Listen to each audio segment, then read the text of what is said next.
This is Jazmine with Listen to Your Single Friend. We're going to be talking about the good, the bad, and the lonely.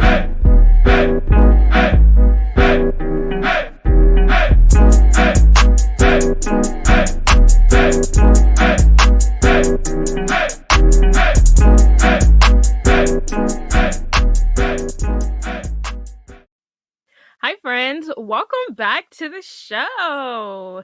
So happy to have you guys back. Last week's episode was so fun. Because you guys were reaching out to me about that episode, just about all these quote unquote dating gurus trying to tell us what to do. And we're not having any of that. I'm tired of the mess. I know that y'all were tired of the mess. So yeah, if you haven't gotten a chance to listen to episode 13, it was called Who Gonna Check Me? And I was going off. So last week was such a fun episode. This week, I am bringing you guys another guest. Hey, Dalencia. Hey guys, my name is Dalencia Ross and I am a confidence and mindset coach, so I'm so happy to be here with you guys. So happy to have you here. You guys will get to hear a little bit about her background in a moment, but this week we are talking about dating as an introvert, and I am so excited about this conversation, and I'm so excited to have Dalencia here to kind of help me tackle this subject. Keep the conversation going with us on Instagram and Facebook at Listen to Your Single Friend. Twitter is Your Single Friend, and friend is spelled FRND. Make sure you tune into our accounts on Fridays for Screenshot Friday because it is lit. Listen to Your Single Friend is a book, as most of you know, so make sure you sign up for the book mailing list to get information on release dates, pre-orders, etc. Go to our website, ListenToYourSingleFriend.com. And please subscribe to our YouTube channel, even if you listen to the show on another platform. All right, now it's time to throw it back to our trivia from last week. So, Dalencia, I want you to try to answer this question before I give them the big reveal, okay? Okay, I'm nervous. No, it's fine. Okay. Men are more likely than women to shop for more than one partner, with blank percent of men saying they will purchase a Valentine's Day gift for more than one romantic partner, compared to only 6.3% of women. The options are A, 20% of men saying they're getting gifts for all their boos, 35% is B, C is 42%, or D is 3%. I just want to say that I'm shocked that that's even a thing. That never crossed my mind that anybody would buy gifts for multiple partners anyways. But, okay, I'm going to go with A, 20%. You're right! We go. I think this is the first. I think this is the first in the history. Maybe one other person got it right, live on the show. But I stump people every week. So you should consider yourself proud that you got it right. Yeah, that was your guess. It's so funny that you said that because one of my homegirls reached out after last week's episode and she said exactly what you said. I didn't even know that was a thing. She's been in a relationship forever and she was like, wow, people really do this? And I can't believe that men are giving out multiple gifts. She was shook. But the way that I think about it, if I was a single guy, guys are traditionally the ones gifting. So if I was a single guy and I'm dating, I promote dating multiples. I don't believe in keeping your eggs in one basket when you're single. If he's dating 3 or 4 girls, you get a gift, you get a gift, everybody gets a gift. So when you think about it, I'm like, okay, I as a single woman, probably, that's why the woman percent is 6.36. For men, it was 20%. And I'm like, okay, fair. Yeah, it makes sense, but it didn't cross my mind. But when you think about it, if you're talking to more than one person and you are at that level, then yeah, absolutely. Yeah. All right, guys, now we're going to go into our guest game. As you guys know, when we have a guest on the show, we like to have some fun, get to know people. So what we're going to do is play the hot seat game. And basically, this was just, Dalencia, this is the game we used to play when we were in college. We still play it kind of now, where basically we put someone in the hot seat and we just rapid fire questions to you. So if you don't want to answer the questions, you drink. I'm not going to ask you any questions that are that hard. So you don't have to, I mean, you can drink if you want to, but you don't have to. But basically, we're just going to rapid fire questions to you within a short time frame. I'm going to set the timer for 60 seconds. Once I set the timer, I'm just going to go bang, bang, bang, just rapid fire questions, and you answer. Okay? Sounds good. Alrighty. What is your relationship status? I am currently single-ish. Okay, we'll talk about that in a minute. What's your go-to karaoke song? Oh, see, I'm thinking it has to be something Destiny's Child, but I can't think of a specific one for sure right now. Okay. What are you doing as soon as quarantine is over? I want to travel so much more. I've done a few things here and there, but I'm ready to go take a trip abroad somewhere. What's your zodiac sign? Sagittarius. Okay. Do you watch Harry Potter? What's your Hogwarts house? I have never, so I was watching one of your past episodes and I was like, I've never read the book. I've never watched movies. I do know what Harry Potter is though. So at least I got that much. Favorite physical feature of the opposite sex? Their smile, Ooh. for sure. What's your love language? Physical touch. Okay. Do you think body counts matter? Ooh, right at the timer. Right at the timer. All right, Dalencia, I just like to start that off just so we can have a little bit of fun. But tell us who you are. Tell us age, where you're from, what you do. Tell us all your business. Yeah, so again, my name is Dalencia Ross. I'm 28. I am from Houston, Texas. I graduated from Louisiana State University, so go Tigers, if there's any Tigers out there. I've done a few different things in my lifetime, but currently I am a confidence and mindset coach. So I am out there empowering women to own their identity unapologetically and just get into that place where they're feeling super confident and super okay with who they are, super in love with themselves. What's the name of your program? Yeah, so one of my programs is called Find Your Shine. That's my one-on-one private coaching program. So it is 6 months long where I take you through the whole process from going from shy to shining, finding your identity and all that good stuff. Okay, cool. Now you said you were single-ish. What the heck does that mean? Well, okay, so here's the thing. I'm single. I don't have a boyfriend or anything like that, but I am getting to know someone right now. We don't have a title or anything, so we're just in that stage. I'm not actively seeking to talk to anybody else, but I'm also nobody's boo officially yet. Okay. Has this been going on? Am I allowed to ask? How long has this been going on? About 2 months now. About 2 months. This is exciting. We're kind of right at that cusp of where people are starting to try to figure out, hey, okay, what are we? Literally did an episode about this, episode 11. I was like, it's about that 3-month mark where people start getting the itch. So yes. Now, what was your longest, or is this your longest relationships or single stint? So the longest time that I've been single was probably around a year. Okay. Probably around the year. Okay, so you're a relationship gal. Definitely. Yeah, okay. I definitely prefer it. I was engaged once before, but now we're moving on from all of that. Okay.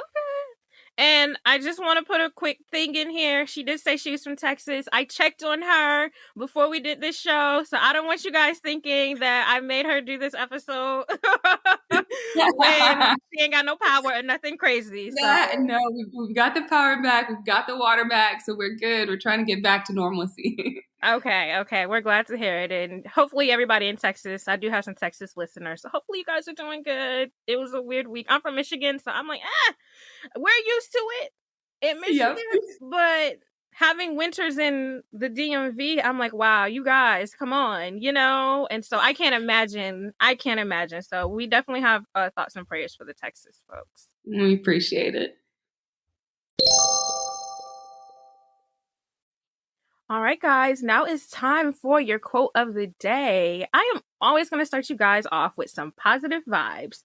So, our quote of the day this week is: the law of attraction states that whatever you focus on, think about, read about, and talk about intensely, you're going to attract more of into your life. So, I like that quote. Like, Oh my gosh, that's so right up my alley. I love that. It's do you read Chicken Soup for the Soul? I have not. I know what it is, but I have not read it. So the one of the guys who created it, Jack Canfield, he's the one who said this quote. And I'm actually reading Chicken Soup for the Soul, Think Positive right now. So I try to pick, I don't think I've ever finished a Chicken Soup book because, you know, it's like 100 stories, 100 small stories. But I'm committed to finishing this one. So I'm trying to just read one story a day. So just to, you know, give me some positive vibes. But he actually is the one who said that quote. And I just love it because it's like, you are the energy that you attract. You know what I mean? Like, I just always want to be that person that lights up the room and that makes people feel good. But you have to be mindful of those thoughts that you carry with you, and you know, like the things that you think about. So it reminds me of like the yellow car theory. You know, like if you're out and you're thinking, I never see yellow cars, all of a sudden you start seeing yellow cars. You know what I mean? And that's just the simplest explanation of the law of attraction for people who don't really understand it. What you think and what's in your spirit and what's in your mindset, that definitely carries itself out in your reality. And it's a good way to help shape your reality. So some things that I try to stay away from. You don't hear me. You've never heard me on this podcast, guys, say anything like, all men do is cheat. All men ain't shit. There's no good men out there. I don't put that kind of energy into my atmosphere. I'm aware that there are some men who are unsavory. I am aware, you know, I mean, I've had situations that weren't the greatest, but I don't make sweeping generalizations like all these dudes ain't shit. Because if I think that way, then what am I going to attract? Ain't shit. That's all you're gonna see. Period. So that's you guys' quote of the day. All right, it is time for Goals and Goofies. This is okay, so really quick, for those of you who don't know, Goals and Goofies is basically where we talk about anything we've seen on the internet, anything that's trending, you know, whatever flavors in people's mouths this week. But this first goals is personal news. And I was given permission to share this. A lot of people who know me know how much I love my grandmother. We call her Gigi. Gigi is 70 years old, and on Valentine's Day, Gigi just got engaged. So yes, I know. What? Go Gigi. Yes.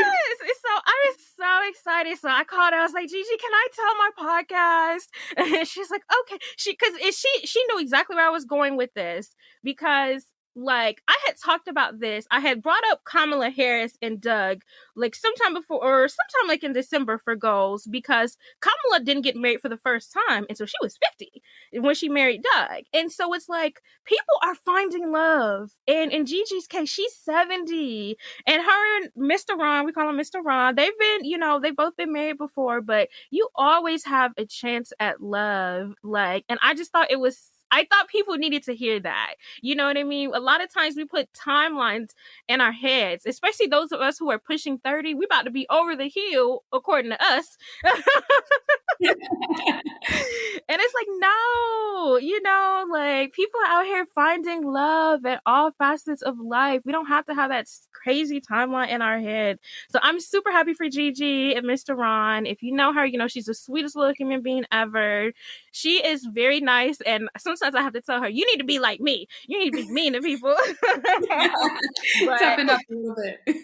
Right. But she is just so sweet, and she just deserves. So yes, I'm super excited. So that's your goals. Gigi got engaged last week. So and she's not even doing a big to do, which is annoying me. So Dalencia, I'm a wedding planner, and so I'm like, and you're like, please let me do it all. Let me get everything laid out for you. And she's like, we're just gonna go to the courthouse, and I'm like, I mean, you're 70. I guess I can't tell you what to do. But yeah, I get it. They don't want to make a big to do, and it's the panoramic. So I'm like, okay, but You're like, but if you ever think about it, just know I'm here and I'll clean the whole thing. I'm already planning their 1-year anniversary for next year. So there you go. my mom, she don't know it, but we gonna have a party. Okay? It'll be a surprise 1-year anniversary party. Yes. She don't listen to the show. She don't know how to. I'm not dragging Gigi, but she don't know how to listen to the show. So watch this be the episode she listened to and get mad. Right. Like, oh, Jazmine, I found it. Right. But yeah, that is definitely goals. She can find love at all facets of life. I have another ghost this week. So SNL, Saturday Night Live, just came back last night. So we're recording on a Sunday. So last night, and my boo, did you watch Bridgerton, Dalencia? I did not yet. Okay. Harry Potter and Bridgerton are two things that need to be on your agenda. Bridgerton is just sweeping the Netflix, it's just become a crazy phenomenon.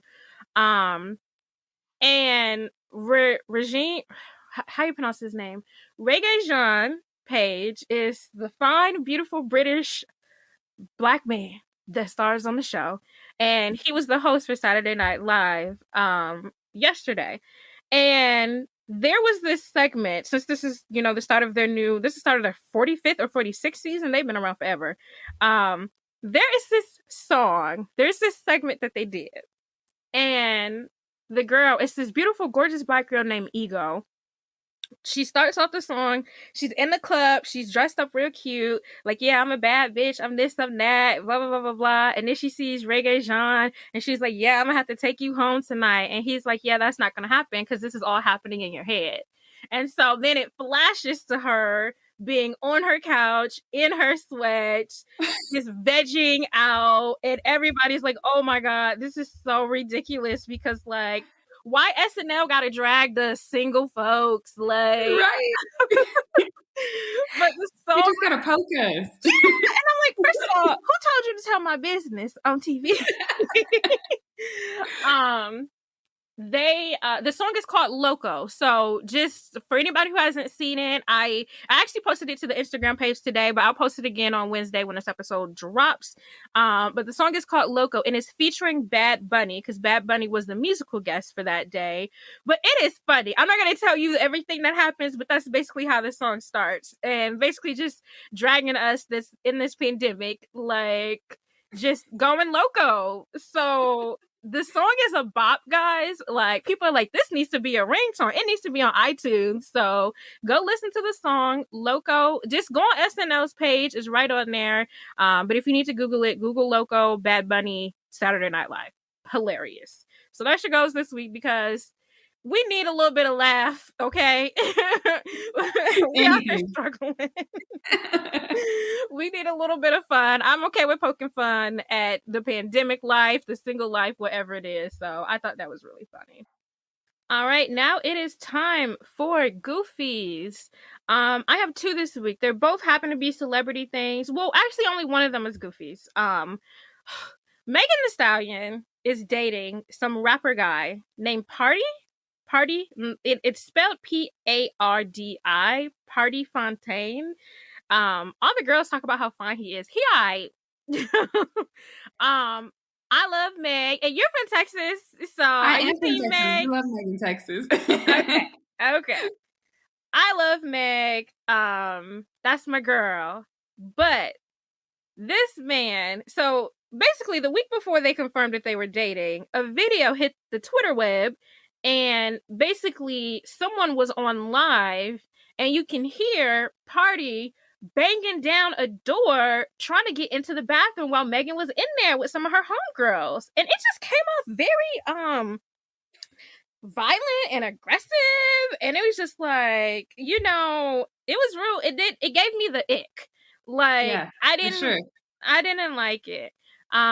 So he's banging down the door, and there's another video of him actually like busting into the bathroom, and I guess she's in there with her homegirls. I don't know what they were doing. I heard one of the girls say, so-and-so's trying to use the bathroom. So I don't know if they were like doing makeup while their girl was like using the restroom, or where their friend was, but all I know is he's like banging down the door, being mad aggressive, and I don't like that, because like, with the whole Tory Lanez thing, like, I'm so protective of Megan, and just like, you know, a lot of people are starting to blame, well, they blamed her for the Tory shit. So like when this thing happened and it hit Twitter, it's like, oh, like, you know, Megan and blah, blah, blah. And I'm like, so what we're not going to do is blame women for abusive men's behavior. Absolutely not. That's on him. Exactly. So this is what we're not going to do. So Party gets goofy because not only did he do that, so then that was last week. Just the other day, so then he posted all the, you know, shenanigans that he did for her for Valentine's Day. And I was just like, I don't like it. It gives me the ick. Then Megan gets on Instagram Live with him, basically confirming like, yeah, this is my boo. I like him, whatever.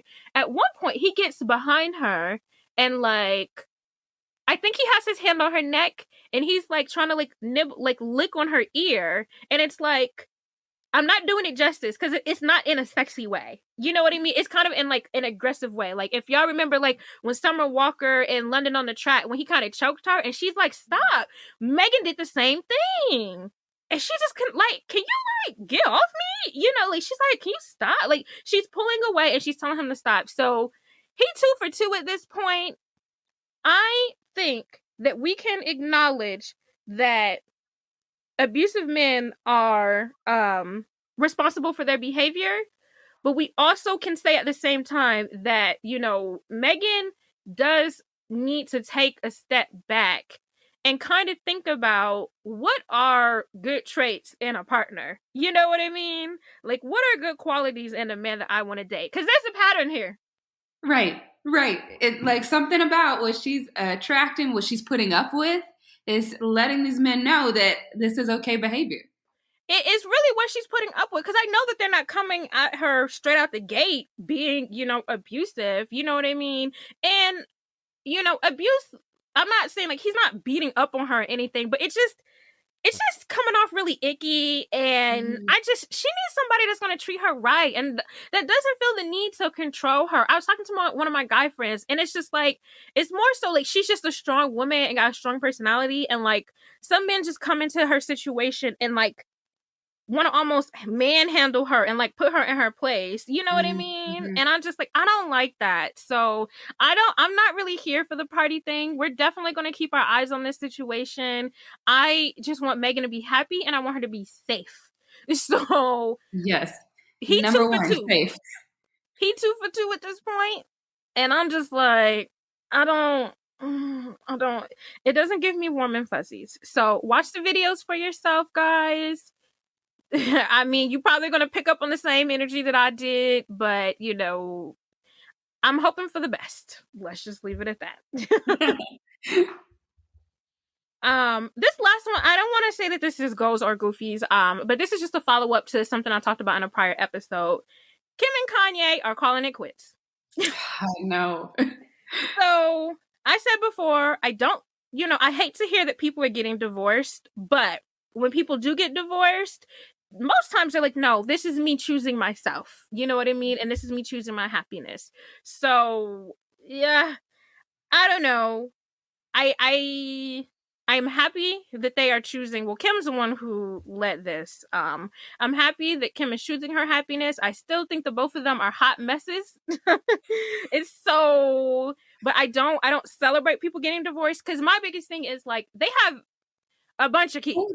Yeah. A bunch. Hella babies. And they're not older kids either. They're young. How old is North? North is 7, I think? Somewhere in that age. She's definitely like elementary school age. Yeah, I'm sad for the kids. They can't control who their parents are, because we can talk about Kanye and his mental health issues all day, but Kim, she got her ways. she's special. Sis got her ways. Yeah, so it's more so a follow-up. It's not goals or goofies, because again, I just, and who knows if they even go through with it, you know what I mean? Just because they both, like I said before, they're both very attention whorey, so who knows if they even go through with it, but I do have a feeling that Kim is going to go through with it, because just of things I've heard in the streets. But yeah, that's not a gore nor a goofy, it's just an update. Kim and Kanye called it quits. Take it as we may. It's the end of an era. How about that? Right. All right, guys, now it is time for our main segment. So I consider myself what I call a cuspy. I am both an extrovert and an introvert. But I recently just found out that there is a word for my kind, and it is ambivert. Ambivert. Ambivert. Okay, I just found this out doing my research for this episode. I was like, oh, there's a name for this. So I definitely present as like an extroverted kind of person, but sometimes I just don't need I just don't need people. I don't need the nothing. Still need your space sometimes. Exactly.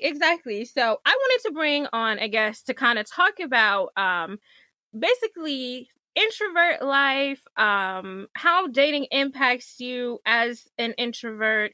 I felt like I couldn't do the subject justice because especially because I present so extroverted, so I just really wanted to bring somebody else on the show just to kind of talk about that.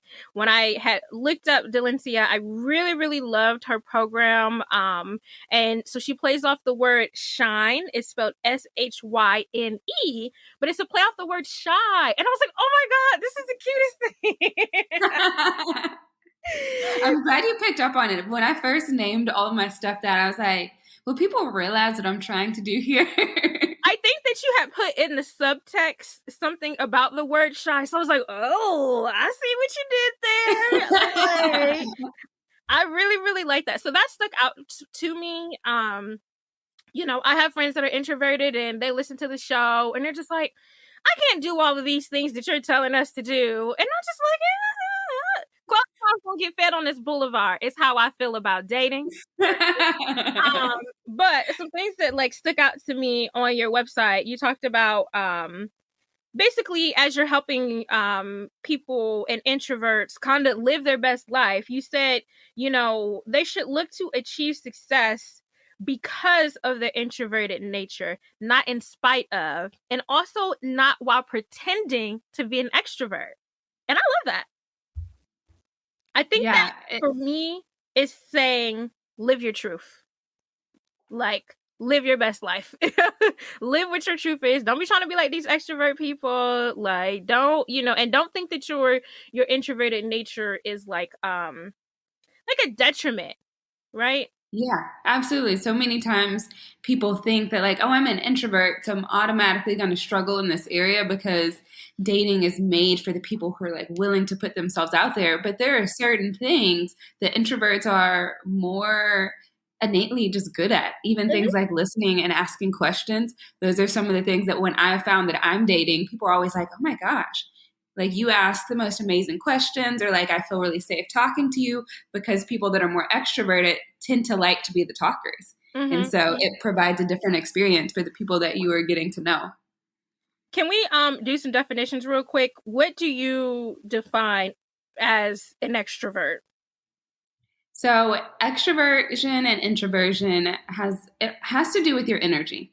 So one of the examples that I've read about and that I think defines it really well is if you were to go to a party that you really enjoyed and you're there for a couple hours. At the end of it, do you feel like, oh, I want to keep the party going and I would like to be around more people, and that really like invigorates you and pumps you up and you're like, I'm ready for the after party and the after party? Or are you like, all right, that was enough. Now I need some space. Even though you enjoyed the party, it had nothing to do with how great the party was or how bad it was. It's just, how do you recharge? So extroverts tend to recharge by being around more people, more things. Their just sensitivity is different. They like a lot of things going on, whereas introverts like low sensitivity. They don't like a lot of things going on at once. Too many people, too many things. It kind of just drains them really quickly. Okay, fair. I feel like introverts get a bad rep. What do you think are like some of the misconceptions? And I'm assuming that you identify as an introvert, right? Yes, I do identify as an introvert, a social introvert, and one that sometimes presents a little extroverted as well. But I am for sure an introvert. What do you feel like are the misconceptions? Because I know one of my friends, like, people think that she's mean because she's not as outgoing, and like, and she also has resting bitch face. I don't think That's every exactly what I introvert was has about to say. resting bitch face, but she definitely does. And so people think she's mean, and I'm like, guys, this is the nicest person you will ever meet in your life. Yeah, a lot of times just people think that they don't like people. That's a big one. People assume that if you're an introvert, that means you don't like people. And that actually has nothing to do with being an introvert or an extrovert. Like you said, some people tend to come off as a repellent, like they have that resting bitch face. They look like they don't want to be bothered, things like that. They also think that they don't like to have fun. They don't like to be social, or that they inherently don't know how to talk to people, which none of those are true. And that kind of goes more into shyness than it does introversion, because those two things are actually separate, and a lot of people don't realize that either. Okay. So all introverts are not necessarily shy people.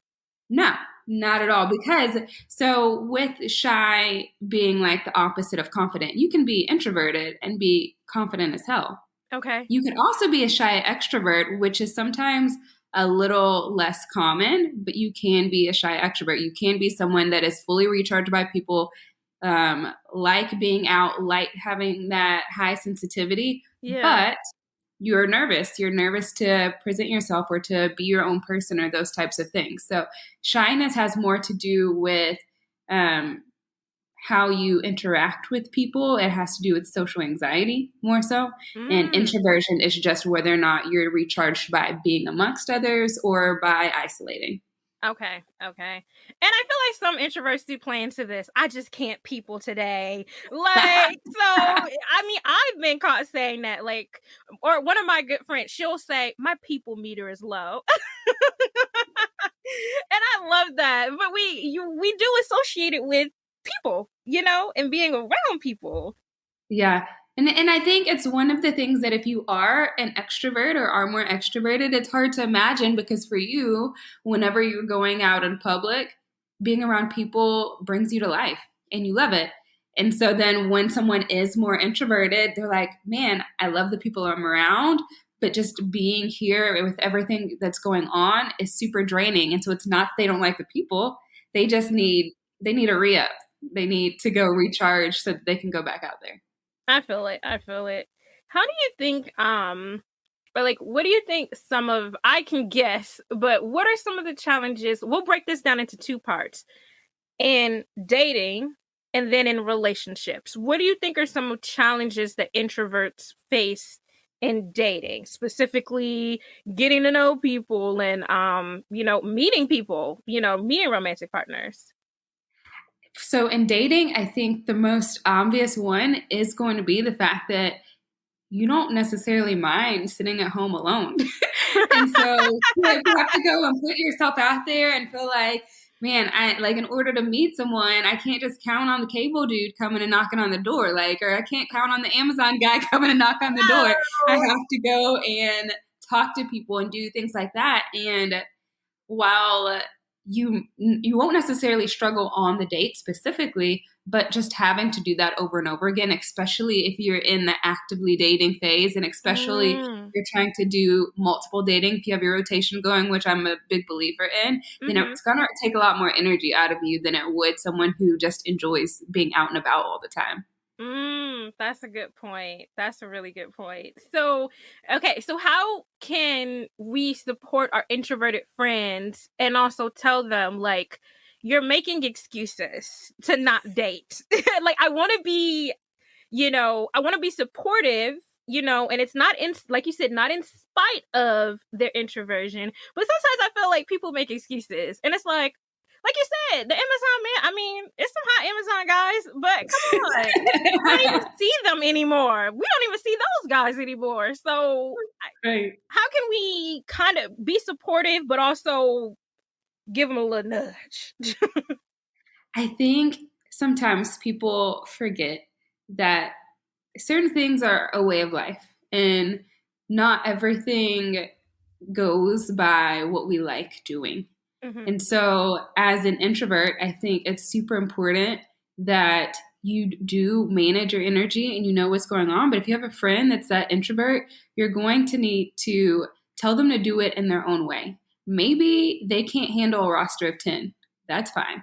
Yeah. But maybe they talk to less people and that they're more intentional about the people that they are talking to. They don't have time to be playing the games for ever and ever and ever with these people that they're talking to, because they can't handle all of that. They don't want to handle all of that. So if you're trying to entertain all these dudes that are around you or whomever you're talking to, and you are an introvert, that's going to take a lot more out of you, and it's going to make the dating process unenjoyable. So encouraging your friends to say, hey, okay, you don't have to get out there and talk to a billion people. Yeah. Find one person that you want to talk to, or a couple people, and be intentional about that, and be intentional about cutting them off if it's not going to be the right match, so that you can enjoy the process. Yes. So, I mean, but do you think that introverts can't, I'm entering dangerous territory, so check me. Do you think that introverts can't really handle like the casualness of dating? Do they, you mentioned being intentional, and I feel like a lot of people that listen to the show, we are looking for someone serious. We are looking for a partner in a, romantic, connection, but sometimes we just be having fun. We need what we need, right? Yeah. And I think that as an introvert, you can absolutely handle casual dating, but you have to be more intentional about how many people that you're entertaining at a time, because you're spreading your energy thin. Ooh. While one person might be able to say, I can have a different person every night, and that doesn't bother them, an introvert's going to be like, okay, I did something Sunday night, but Monday through Friday night, like, is me time. And that's how it's going to be different. I love this. It's almost like a numbers game, like spreading your energy maybe once a week as opposed to every day, or once a month, but that kind of thing. As I was doing a little bit of reading on this, I was reading that a challenge for introverts tends to actually be opening up. So it's like, we're here, we on a date, but it's like, like a little bit off-putting. Do you find that to be true? Like a true challenge for introverts is like, ugh.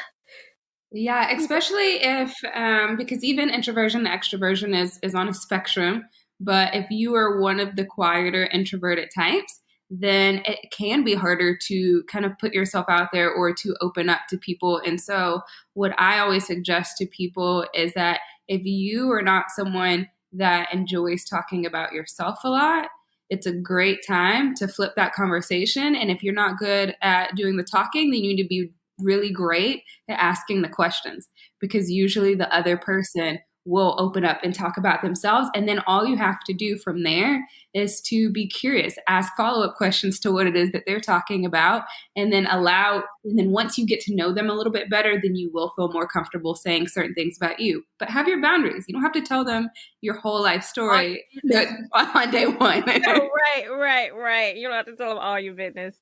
I feel that. But I can definitely see that being a challenge, because it's like I'm really good at like communication and talking to people and extracting information, and then it'll be an hour later and people are like, wait, you never answered a question. Like, I don't know anything about you. And I'm like, that was for a reason. Gotcha. Like, that was actually intentional. Yep. How do they get over that barrier though? Like, because some people like me are really, really good at, I can be, but see, I'm a ambivert, so I can be really good at talking and good at listening. But how do they get over that? Like, I'm listening and I'm asking the questions, but it's like, there comes a point, what I'm getting at is the vulnerability. and I don't even think that we're specifically talking about introverts here, but that is everybody, especially this generation, these millennials. People don't want to open up. Like, at what point, do we get past that vulnerability stage? Like, I feel comfortable opening up to you, Yeah. And I think you have to, before you ever show up on a date, you have to ask yourself, what are you comfortable sharing? And what aspects of that are you comfortable sharing? Because a lot of times where it really it sets you off is when somebody asks you a question, you're like, I don't know what to say about that, or I don't feel comfortable telling you all of that. So if you go from the get-go and say, okay, I'm willing to talk about this, that, or that, but I'm not going to tell you my body count. I'm not going to tell you all of these other things. have a preset response to how you're going to handle a person asking you something that you don't feel comfortable answering. And practice. Maybe the first time that you practice having a vulnerable conversation shouldn't be if you're going to get married or not is on the line in your head, you know? Yeah. So That's talking fair. to other people just to have conversations in general who you have no interest in having any sort of romantic involvement with. So you get used to having those conversations.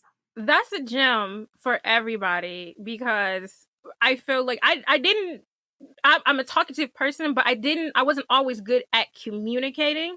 And so something that I started doing, I'd say about 10 years ago, I practice on elevators. And I think I said this on the show before, but like I would literally get on the elevator and I'll make small talk. It was a requirement because at the time I would get home at the same time as everybody else in my apartment building. So I was always on the elevator with people, or at work, I was always on the elevator with people, and I made it a requirement. Take off those headphones, or at least turn the music off, and just engage with that person that's on the elevator. That's something that kind of made me more comfortable with just communicating with people. I hope that doesn't like take too much away from like an introvert, because it's like it's not really a big exchange. It doesn't have to be a big to do. Yeah, and one of the other things that I had to start doing was, and I realized that because I grew up like as this shy person, a lot of times I feared people asking me things. And so I got in this habit of whenever I would see people out and about, I'd automatically, like turn the eyes, look down, look at your phone, like pretend like you don't see the person coming. And so I started to challenge myself and say, like, even if you're not talking to every person that you come across, allowing yourself to look other people in the eyes, because then you get more comfortable with having that energy exchange with people. And especially if you start doing that with men or whomever it is that you are interested in, that's gonna give them a signal that, oh, okay, like that might be a person that I can talk to. Because if they look at you and you immediately turn and like look away and act like you don't want to be bothered, they're gonna be like, well, you're cute, but you're not you're probably gonna turn me down, so I don't want to talk to you. Yeah, it's exactly what you talked about earlier. It's the confidence thing. Like, I may not say words, but you're gonna see that I see you. Exactly. Yeah, that's real. So with dating, do you think dating apps are easier for introverts because you don't have to, or do you feel like, is that still an energy exchange when you're getting on the apps and doing the whole shebang? Yeah, and I think that goes back to the numbers game, because it can be easier. It can be easier to start the connection because you can do it more casually and all of that sort of thing. But what gets overwhelming for a lot of introverts is if you are swiping right or whatever to every person you think is attractive, and now you have 15, 20 DMs in your inbox, and you're like, I can't handle all that. Which has happened to me before, where I'm like, ooh, that's too many. So now, whereas I was trying to date multiple people or whatever, now I'm like, throw the whole phone away because it's going off too much and I can't handle it. And that was overwhelming for me. So you have to limit yourself even there. Yeah.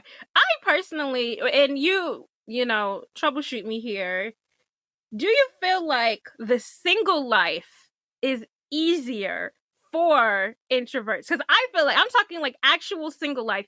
Y'all are cool with being at home and chilling. Yeah. I feel like it's easier for you guys to be legit single because you're like, I like being at home. Yeah. And I think it allows introverts to kind of stay in their comfort zone a little more, because they're like, I don't need nobody. I'm having fun. I got my wine on the couch watching Netflix. Like, yes! I'm good. I don't need nobody. Yes! But then you show up to Christmas dinner and your family's like, girl, you knocking on 30, where's the boo? We're not understanding. Parents want grandkids and everything. The ghetto. I talked about that in episode 3, Surviving the Holidays While Single. Yes. The family need to stop. Okay? Leave us alone. Yeah. But what I do want to add there as a caveat is that introverts can still struggle with loneliness just like anyone else, because humans are made for some type of connection, even if that connection is managed differently. So while an introvert may enjoy their time alone, if they have zero interaction with anyone, they're going to start feeling that need for a pull. They're going to want to, something that introverts love is those deep conversations and things like that, those things that make them think. And so if they're not getting stimulated in that way, then they're going to feel like something's missing as well. That's good. That's really, really good. Yeah, I like that. I do. I thought about that when I was doing my readings. I'm just like, well, if they don't need to be out and they don't need to be dealing with people, I feel like the pandemic has probably been great for introverts too. It has. Blame everything on the pandemic. Like, oh, sorry, I can't hang out.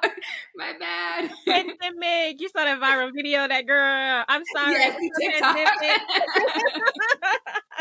Everything is like, I'm the same way though. And I thought to myself, I was like, if the outside just miraculously opened tomorrow, I can't go. I can't.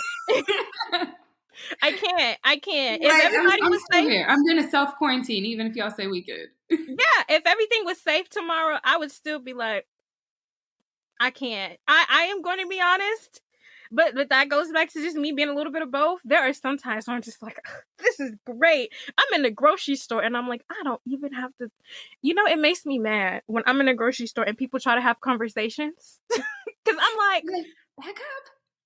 You don't see this mask? This mask means don't talk to me. Because before, it was my headphones. But people still talk to you anyway when you have on headphones. And you politely ignore, even though you can hear them for real. But you're like, let me just act like I don't. Yeah. But back to your point, it really is just about, introverts still want companionship. And that is a myth that I wanted to bust. Yeah, because albeit you like sitting on the couch, you would love to sit on the couch with a person. Exactly. And because it's about that energy management, a lot of times that is why introverts do thrive in relationships, because they don't need to have the big group of friends, but having that one person that's there for them, that's down for them, that they are comfortable opening up to and going through life with, that's their sweet spot. So, well, that's a good segue into like relationship management for an introvert. Is this something that an introvert should be telling a partner? Like, hey, there are going to be some days I don't want to deal with you. Like, is this something that should be stated? Is this just something you let people find out? No, I think communication is definitely key. And I love that we're in a generation where things are a lot more common, where like we ask each other the love languages and your Myers-Briggs and all of those different types of things. You ask about Zodiacs. So I think it's an important conversation to have, because if you don't have the conversation, you're going to be bumping heads and not understanding what the problem is. If your partner is an extrovert and they're saying, hey, baby, let's go out with the friends every Friday night after we get off of work, and you're an introvert, you're going to be like, again, like, I just want to go home and decompress after a long day. And they're going to be upset with you because they're like, how can you say no every single time? I don't understand why you won't bend. And it has nothing to do with the people or your love for your partner or not. It's just simply a matter of you need that time to recharge. So maybe Saturday would be a better day to do that, because Friday night after work, you're like, right, I'm done. Honestly, I feel like I was that way. When we were going into work full time, I'm like, do we have to do stuff on, like, the only way I would do stuff on a Friday night is if it's like a concert or something that I absolutely cannot miss. I'm like, I have been peopling all week. Exactly. Can I just go home and get in the bed and just chill, But I can just imagine, like, I think that it needs to be definitely communicated up front, because something that I worry about is, like, for introverts, you don't want your partner feeling, like you said, getting frustrated with you, or feeling like you're disengaged, or feeling like you're not interested. How can an introvert show their partner, hey, I'm in this, I just don't want to go to happy hour every Friday? Like, what are some ways that they could actively show their partner, I'm down for the cause? I think it comes with a little bit of compromise. I don't think it would be fair for an introvert to say that I never want to go anywhere ever, even though they might be comfortable with doing that. So like I was saying before, instead of the Friday night happy hour, maybe you go do something on Saturday. Or maybe instead of going to somewhere that's like loud and crazy and lots of people, maybe you decide to go to somewhere that's a little more low key, like a lounge wine situation, somewhere that's like people are just kind of in their own zone instead of everybody everywhere. Those alternative methods, offering suggestions, because if you just say no and you don't tell them why or give them something else to go with, they're just gonna be like, well, dang, you're like buzzkill. What the heck? That's exactly what I was getting at. I think that introverts need to be a little more proactive in their relationships, and even when they're dating. Hey, I actually don't want to do this on Friday, but next weekend there's going to be XYZ. Can we do that instead? You know what I mean? Exactly. And because you don't want, like you said, you don't want to be a buzzkill. And you don't want to be like, damn, she don't never want to do nothing. I just want to do this on Netflix. We can only Netflix and chill for so much. Exactly. Now, well, let me take a little angle here, because with the pandemic and people dating, I feel like it is very enticing for an introvert to accept home dates. How do you feel about that? Okay, this is probably going to be one of those things where I'm saying, do as I say, not as I do. Because as an introvert, I've definitely more than once, a person's like, hey, well, like, let's come over and cook and let's like do these things. And that seems great to the person who doesn't really want to go out and about and do all of these things. But I think that there are some better alternatives to that lend to you sticking to your boundaries a little bit better, because when you're at somebody's house and it's the first time you met and it's pandemic, so you ain't got nothing else to do, like at least it offers itself up to leading to things, or you having to be more strict about boundaries in a way that you're not ready to do. So if you're doing things like going to walk in the park or things like that, that makes it a little bit easier so that you don't have to like put on cop mode and be like, I will not, because that's not fun for you or the other person. I agree. I just don't want the girls thinking like it's I mean, even as a semi-introvert, it's like it's really tempting to skip steps right now. It is very tempting. But sometimes if you give them an inch, they take them out. So, you know, I feel like my biggest thing is like I said, I'm trying to find the balance between, you know, living your truth as an introvert and no excuses. Because you better believe after this episode airs, I'm going to be calling my introvert friend like, she said that you need to stop making excuses. Like, I'm trying to find the balance of what is me, you know, suggesting you do something unnatural as opposed to me telling you stop being fucking lazy. Well, but even when you're in a relationship, if you are the type of person that you're dating because you want to be married one day, there is no scenario in which you only ever do the things that you want to do and the other person only ever does the things that they want to do. You will always have to compromise in some sort of way. And so that starts even when you're dating. So yeah, maybe you don't feel like going out or doing all of these things, but maybe you do it on a lesser level, but you still put yourself out there a little bit, because it does require compromise. Know where your boundaries are, know where your standards are, and know where your wiggle room is. But realize that it's not always going to be comfortable or easy or just kind of what you want to do. Let's talk about those standards and boundaries. I think that a lot of women in general have difficulty. Like, I know I don't like to come over and chill, you know, but for someone who, you know, may be a shy introvert, it may be difficult for them to necessarily communicate that. You know, what are some things that you suggest for people asserting those boundaries and standards without just, you know, because I feel like some people have a tendency to either clam up or just don't respond at all. I know people who would just like, I don't know what to say. So I'm not going to say anything. I've definitely been there before. And I say this is a good time to not invite a bunch of people, because I definitely think that when you invite too many people into your business when it comes to dating, it just, it kind of It goes crazy. But I would say gather your 1 to 2 people that can kind of hold you accountable. One or two of your girlfriends who you can say, hey, this is who I'm interested in. This is what my boundary is. And they can help check. Are you doing things that you said that you were going to do? Are your boundaries reasonable? Are they something that they know that you can actually enforce? Practice what you're going to say to enforce those. Practice what you're going to say when the person bucks up against you and doesn't want to go into those things. Because that's what happens. I know a lot of times, especially if you slipped and said, yeah, okay, you can come over and we'll cook and we'll watch Netflix. And then you're like, but I'm not going to sleep with him. And then he touches in the right spot and you're like, oh, fuck. You know what? Like, what are you going to do? You need to know beforehand what it is that you're going to do when that happens, because it will. You're going to open up to yourself, because people will try. People will try to say, like, okay, how far can I get? The men's will try. What I'm hearing is preparation. And I love that, because I've talked about that before, specifically when it comes to communicating certain things. Somebody actually just, I put up a post on the Instagram account today asking, what does success look like for single people?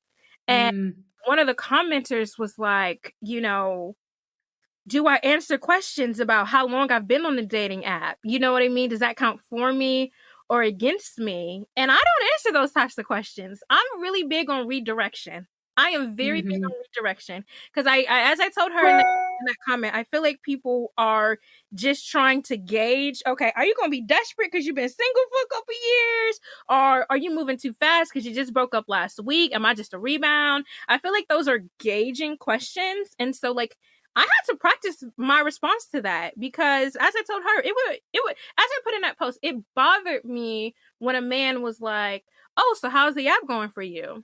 And I'm like, I'm still here. Fuck you mean?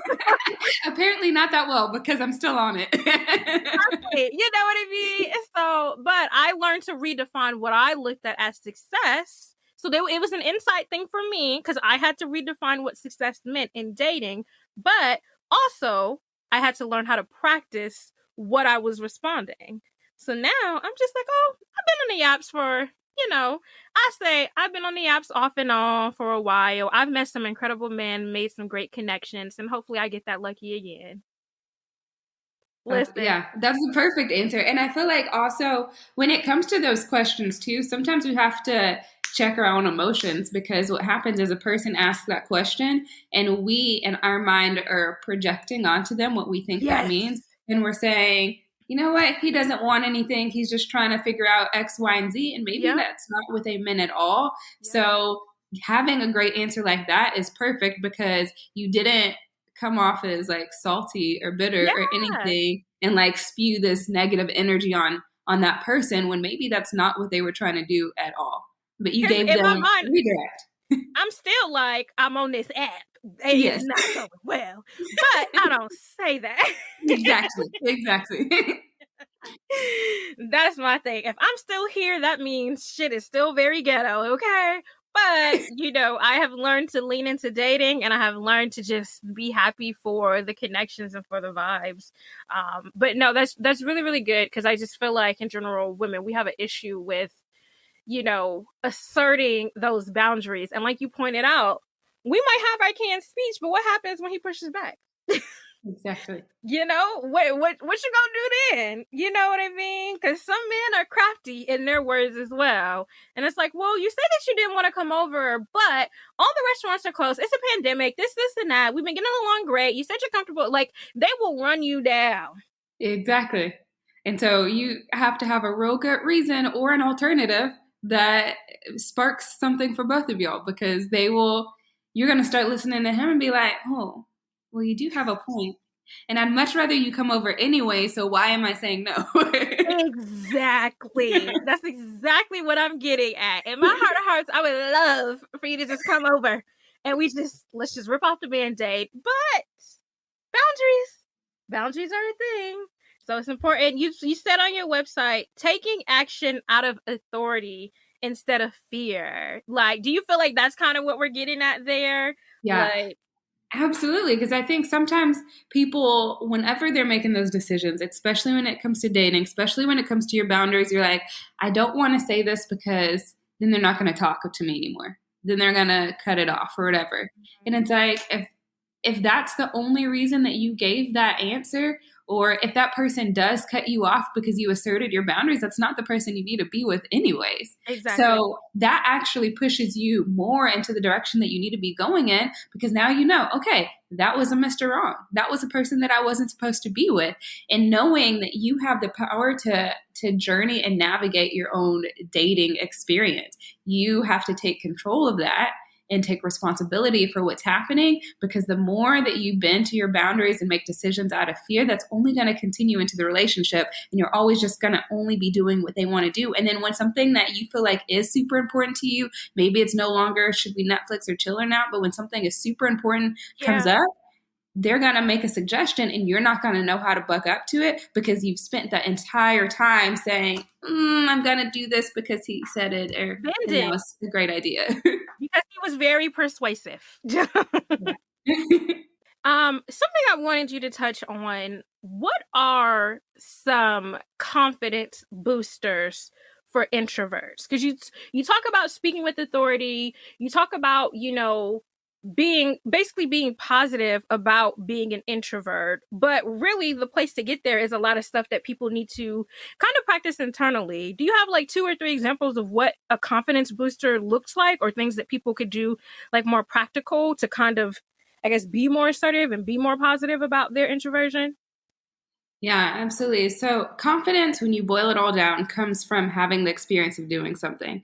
And so a lot of times people feel like, oh, I want to have confidence before I go out and do it. And that's not really how it works. You have to put yourself out there first. So where I always like to start with is it goes back to that self-love. It goes back to self-trust and self-awareness. So one of the things that I love to do is called mirror work, is where you stand in the mirror and you start picking out things that you love about yourself. And maybe in the beginning that seems super hard and difficult, but as you go on, it gets more easy. And so as you get used to not only hearing compliments, but noticing things about yourself that you love, it'll start to radiate. And whenever you go out there, you're not as worried about, oh my gosh, do they think that I'm pretty? Did I think that I wore the right outfit, or things like that? You already know it because you've seen it for yourself. I like that. Mirror work. And so is this like, what do you think about like affirmations and stuff like that? Like, it may not necessarily be like physical things, but like mental things, like we kind of talked about in the quote of the day. It's like the law of attraction, Yeah, absolutely. And so I love affirmations, but I think a lot of times the affirmations are done the wrong way. So we sit here and we go, I'm worthy of being loved. I'm worthy of being loved. I'm worthy of being loved. But you know in your heart that you don't believe that. Ooh, you're shaking the table. So then when it doesn't work and it's not sticking, or you're a year later still trying to say the same thing and you don't believe it yet, it's because you didn't believe it whenever you said it. So affirmations have to be rooted in something that you love. So one of the things that I always do is, or 2 things that I always do, is write it out.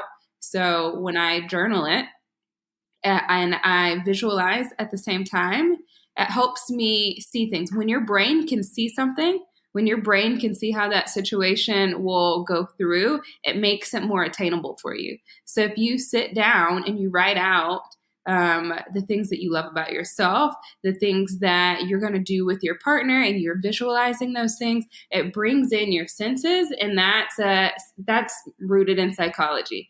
Whenever you can do that, when your brain can experience it, thinking about what you can see, feel, taste, smell, all of those things, it makes it come alive for you. And that's when those affirmations will work better for you.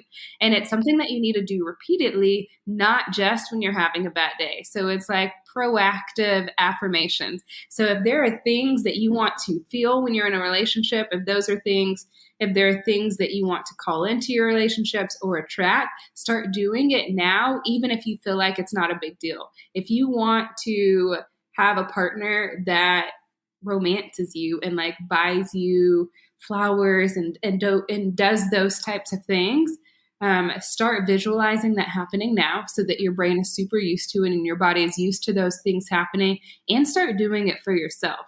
Because one of the best things is to be whatever it is that you want. So if you're trying to say, I'm worthy of being spoiled, and to you, the definition of being spoiled is being taken out on a date and you have flowers that are brought to you and all those different types of things, do the affirmations, visualize it, write it out, but also start doing it for yourself. Take yourself out on a date, buy yourself flowers, do all of those things, because now your body's used to it. And now your brain believes that you're actually worthy of those things because it's already experiencing it. You're not waiting for a partner to give that to you. Yes. Drop the mic. Drop the mic. I absolutely love that. What I'm hearing is like, you're alluding to manifestation, correct? Yes. Okay. Yes. Yeah, you didn't say the word, but I'm like, oh, that's manifestation. When you talk about, you know, and all this is really, I'm a follower of the law of attraction. So all of this is really just under the umbrella of LOA. For me, the hardest part, and these are just not for, these aren't jewels just for introverts. This is for anybody. Oh, For me, everybody can take these. Yes. Yeah, the hardest part is like, and you have this right here, getting in your own way, overthinking, and self-sabotaging. I am a Virgo, and we get in our own brains, and we tend to be the realist of the group. That is a problem for me because I have foreseen about 15 ways in which things go wrong. You know what I mean? Mm-hmm. And so it's a struggle that I have when I'm manifesting. Like, there are certain things that I've manifested for myself without a shadow of a doubt. And I'm like, this is going to happen for me, and this is going to be what it is. And this, you know what I mean? Just confident. Yes. And it happens for me. Yes. I deserve a millionaire man. You know? And you're like, I don't know how I feel about that, but yes, it sounds good, so I'm gonna call it in. I like that affirmation. You know what I mean? But you know, there are things that we do, but then it's like when we're manifesting, when we're, and I don't want to get too high level, but when we're thinking positively about the things that we want in our lives, there is a tendency to think about the negative aspect. What is it? Like, why do we do this? Like, why do we have a tendency to like fuck up our own positive mind, you know? Yeah. And I think the basics of it is that we're trying to protect ourselves. And so the best thing is to not even judge yourself for doing it, because what happens if you're saying, oh, I want to call in this amazing partner, but I'm scared that they're going to cheat because I've heard that men cheat and all these different types of things, or whoever you date, your brain is just saying, I don't want this to happen to you. I don't want you to get hurt. And especially if you're used to being hurt or you haven't experienced doing that in the past, that's what's coming up. And so you're just trying to protect yourself, and there's nothing wrong with that, but you have to recognize that. And you have to separate your thoughts from reality. You have to separate your feelings from reality. Facts are not feelings, or feelings are not facts. They're separate. And so it requires you to get in a constant habit of being self-aware and recognize what's going on in your brain. So journaling is a good way to do that. Meditation is a good way to do that, to just observe what it is that is going in and out of your mental whenever you're going through a situation, instead of just diving deep into how whatever it is you feel, if you're angry and all that type of stuff. Yes, feel it. Yes, let it out. But also then come back. Pull out your journal and say, okay, why do I feel this way? Yeah. Where did it come from? Yeah. What other things in the past have contributed to this? Ooh. Is there evidence that even supports what it is that I'm saying? Because if I'm saying, oh my gosh, I feel like he's going to be a cheater, where did that come from? Has he done anything that suggested that he would be that type of person in the first place? Girl, Or are you projecting that from your past hurts? You preaching. You're preaching right now. And this is not just for the introverts. I love this. This really applies across all scales. Like, one of my friends called me like a week or two ago, and she was like, I was like, oh, how's it going with, you know, she's dating this guy. And I was like, oh, how's it going? And she was like, I don't know. I don't think things are going that great anymore. And I was like, well, what happened? And she's like, yeah, you know, And she proceeded to tell me nothing that had changed. And so I was like, so his behavior has been exactly the same as it was when I talked to you 2 weeks ago. Yeah, but I was just thinking maybe, I don't know, maybe if he should call more. I don't know if it's been 2 days between calls instead of one. And I'm like, but basically nothing has changed. And she said, well, no. And I'm like, so why aren't things going well? And she was like, okay. That was all she said, was like, okay, Jazmine.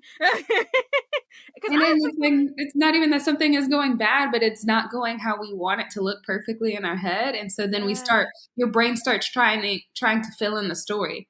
It's saying, I want this to happen. And because that's not happening, something must be wrong. So that person must be cheating. That person must not like me that much anymore. They must be too busy. They must have too many other people on their roster. And you start trying to fill it in. But none of that might be true. Maybe it is. Yeah. I mean, I think there's something to say for trusting your intuition, but also check your intuition. Yes. Because it can go on either side.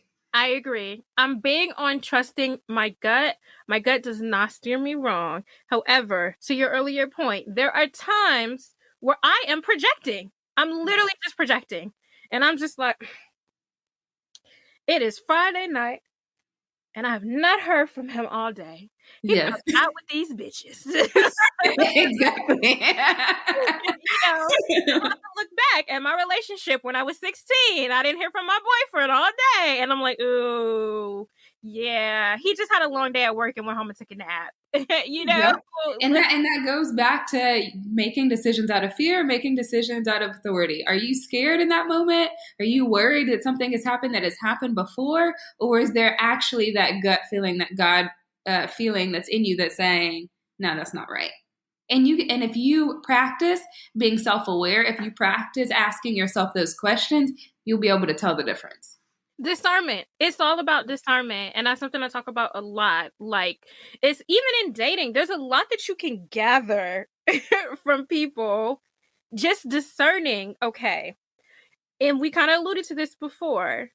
They may not be doing things out of negative intent.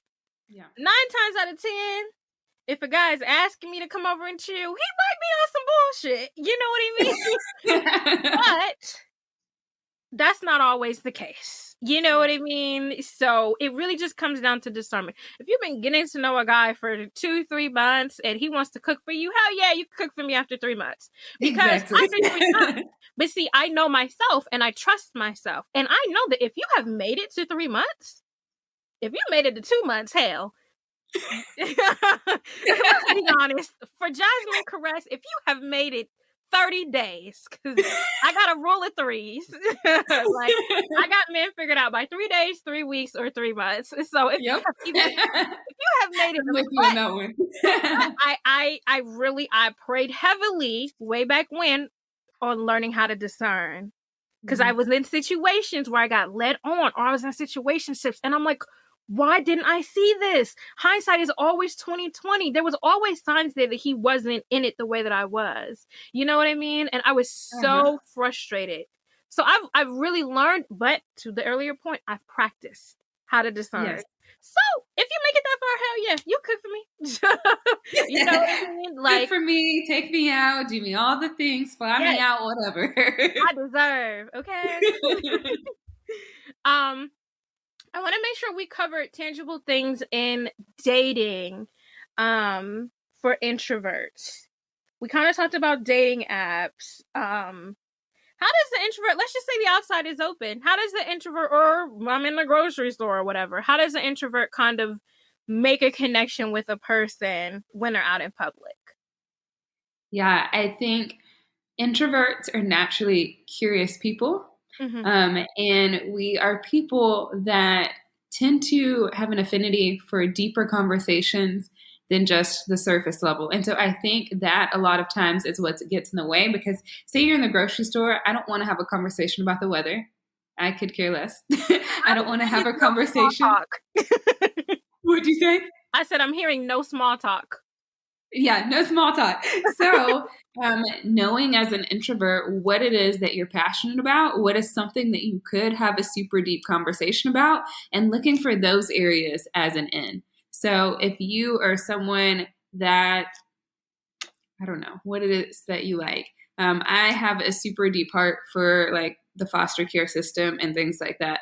So for me, if I'm in a situation, if I'm in a place where that could be brought up naturally, that's going to be the end that I use versus just, oh my gosh, your shirt's cute.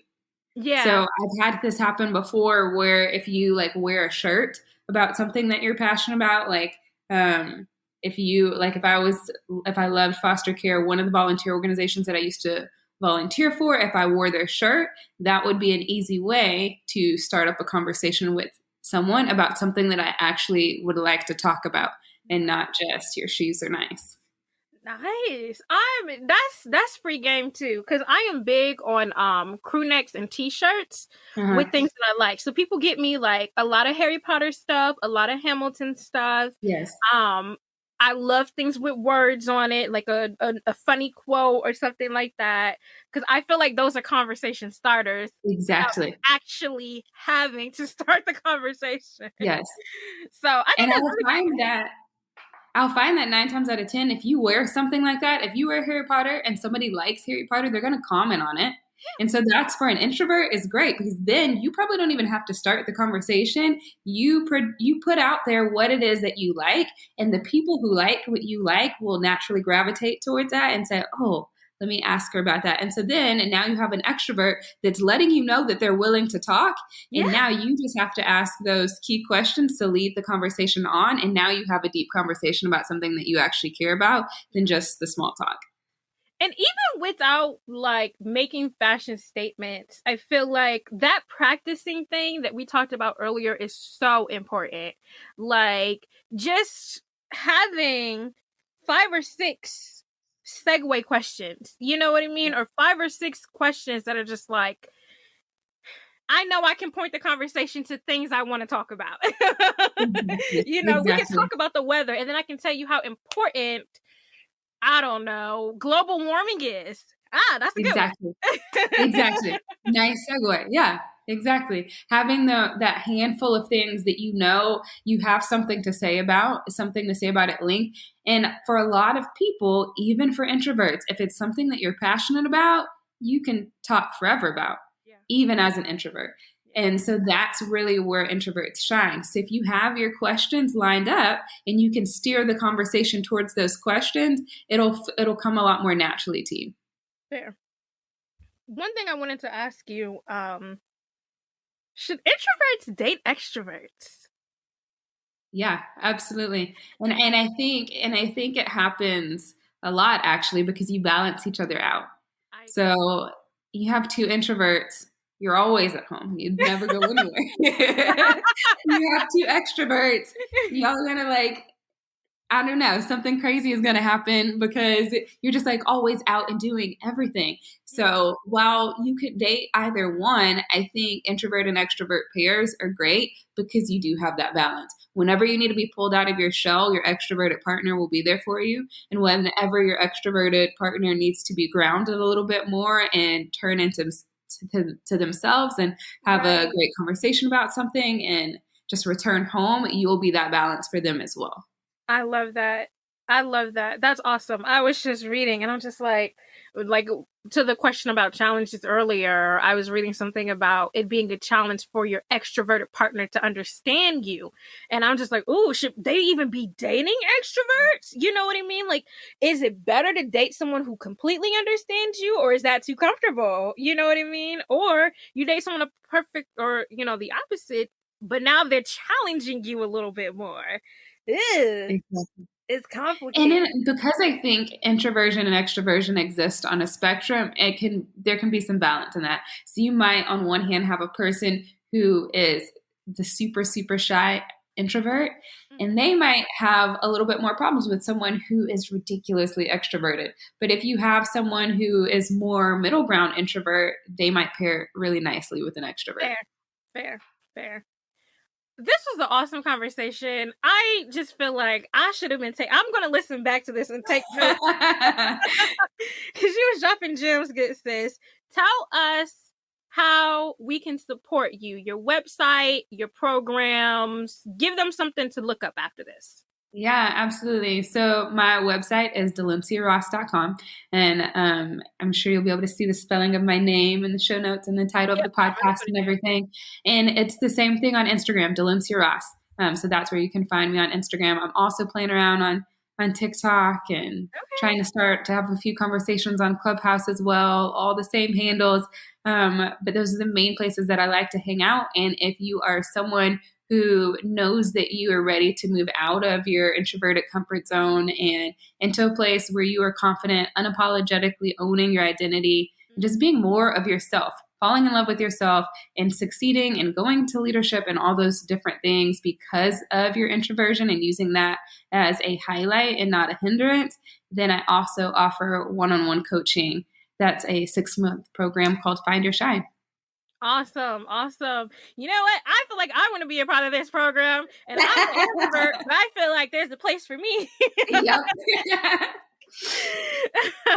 And then you have the Shine Society, and that's not the same thing as the one-on-one coaching, right?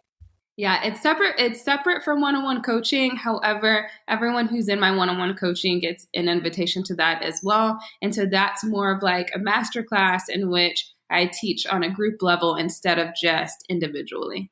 And so you'll have people that come to that on a monthly basis, and we'll focus on whatever our topic is of the month, and we'll do a deep dive. It's a workshop style, and you can learn from that. Awesome. Listen, it's Black History Month, guys. Support Black women, support Black businesses. Yes. Black businesses. Yeah, definitely support. I feel like just talking to you, I'm like, ooh, I see the value in your program already. And I got to read the reviews on your website. The reviews are up there for you guys if you want to see them. Make sure to follow Dalencia on Instagram because she definitely posts some really, really awesome, just little tidbits. And engage with her and interact with her because even if you're not an introvert, I think that as we've shown in this episode, there's a lot of value, you know what I mean? And just showing up for yourself and just being confident in who you are. So I love this. We're going to go ahead and wrap up this segment. All right, guys, now it is time for our dating tip of the week. This week we have a guest, so guest choice. Dalencia, what do you have for us? Yes, my dating tip of the week is going to be pointed at all my introverts out there, and that is to stay true to your boundaries. That's even more important for you as an introvert because you don't have the energy expenditure to just be interacting with all these people. So you got to know when to invite people in and when to move on because your energy is limited and you need to honor yourself in that and keep your boundaries tight. Energy expenditure. Say that 5 times. I absolutely love that, guys. Your dating tip of the week. Stay true to yourself and your boundaries. Period. All right, guys, now it's time for Down in the DMs. Down in the DMs is when you guys send me emails, text, tweets, DMs, anything, asking me questions, asking me advice, the whole shebang. This is a girl. Dalencia, give me a fake girl name. Brandy. Okay. Brandy actually DM'd me and she said, "Hey, Jazmine, I want to date again, but I hate the beginning stage of getting to know you. What are some good topics besides favorite color, favorite food, siblings? What do you do for fun?" So, Dalencia, I'll let you tackle that first. Yeah, oh my gosh. That I feel like, especially as introverts, that's the one thing that we're like, can we just fast forward, skip past all of that, all the same conversation that you have with everybody over and over and over again. And my tip for that is going to go back to what we were talking about before. We were saying having those topics that you're really passionate about and that you could steer towards everything. So talking about things that you stand for, things that are important to you. And especially one of my favorite things has to do with your goals and where you see yourself in the future. and going deeper into those little nuggets of information about a person, because you're wanting to give the person an opportunity to show you who they are outside of things that you could already read on their Instagram bio. We're going to go into deeper than that. So yeah, talking about people, talking about movies or organizations that are super important to you. Okay. Love it. Love it. Absolutely agree. Deep dive. And deep dive doesn't have to look like, tell me your trauma. You know what I mean? Please don't ask a person that on the first question. There are ways to deep dive without going all the way there. Something that I think is important, that I think this is very underrated in communication. Don't underestimate open-ended questions. Yes. What's your favorite color? Has one answer. How many siblings you have? One answer. Ask open-ended questions. Some of my favorites, I like to ask Marvel versus DC, and then I make people explain why. And that's always a fun conversation, because if we don't agree about Marvel versus DC, now we're having a little fun debate. And get creative with those basic questions, asking about siblings and favorite color and that kind of thing. You can ask things like, which family member is closest to you in personality? Or which childhood story does your family repeat all the time? Because we all have those stories. Exactly. Yes. Your parents are not going to let you live down. And then at that point in the conversation, then you start breaking down. You don't even have to ask, are your parents still together? Did you grow up in a nuclear household? When you ask these creative versions of those questions, you can still get the same end result. Because at that point, it's like, oh, yeah, one time when I was visiting my dad, oh, you were visiting your dad. So now you know that, they didn't grow up in a nuclear household. You don't even have to directly ask those questions to get people to tell their business. Exactly. And at that point, then you can start poking and prodding. And now you've been having a 15-minute conversation about their family life, as opposed to, oh, I have 2 siblings. Boring. Yeah. Boring. Lame. Nobody wants to talk about that. We don't like boring. And I wrote down for colors, you can ask, what color represents you in the morning and then at night? Or what color are you feeling right now? And I like those. Yeah, those are sneaky, because you can find out, are you a morning or a night person? I am black at night. No, actually, I'm not. I'm black in the morning. At night, I'm like pink. I be up. Yeah. Dancing at 2:30 in the morning, watching YouTube, knowing my ass need to be in bed. Because it's not about what you ask, it's about how you ask it. So it's taking those regular questions and sprucing them up that lends itself to something that requires them to give you more of a story, and not just this small little thing, something that gives you something to go off of. Yeah, and I think it was the episode that you had with Derek, maybe, where he was saying that they were looking to see that the experience that they're getting from you is different from any other experience that you've had with anyone else. This is one of those main ways that in the early stages you can do that, because they're used to being asked those same questions from every other person that they've been talking to. And if you need to, write it down. I've definitely gone back before and had a list of oh, these are some things that I could go to. So if I didn't quite know where the conversation was going, I'm like, all right, which one of these can I pull into this conversation and spice it up a little bit? Such a great way to set yourself apart in dating. You really have to get creative on that aspect. I am good for Googling some questions. Make it spicy and fun, y'all. People are not going to forget that. And you'll remember the conversations and the interactions, and it'll just create a better interaction. Because they are more memorable and more thoughtful. Yes, for sure. These are real people, real feelings, real experiences. Make it interesting. Yes, because like we mentioned earlier, just be naturally curious. I'm just nosy, so I just like to get all up in people's business. This was really good. I am so excited to hear what kind of creative topics you guys come up with. Thank you so much, Brandy, for your question. If you guys have advice questions, please email me at ListenToYourSingleFriend@gmail.com with down in the DMs in the subject. Now it's time for our trivia. Dalencia, you cannot answer this question because they will find out on next week's episode, okay? Okay, got it. True or false? A survey asked, since the pandemic began, how's your sex life? 13% of people in relationships admitted to having less sex, whereas only 10% of single people admitted to having less sex. True or false? You'll have to find out the answer on next week's episode. All right, guys, it is time to wrap up the show. Oh my gosh, this was so awesome. I just feel like some true gems were dropped. I feel like there were some real action items and takeaways and tangible things that people could walk away with from this episode. Dalencia, thank you for coming. Thank you for having me. Make sure you guys support her program, sign up for her coaching. If anything that she said resonated with you today, follow on socials. Make sure to connect with her. Send them my way. Even if you don't feel like you need this, send your friends this way too. All right, guys, thank you so much for listening. Please continue to like, rate, review, and share the show. I'll talk to you guys next time.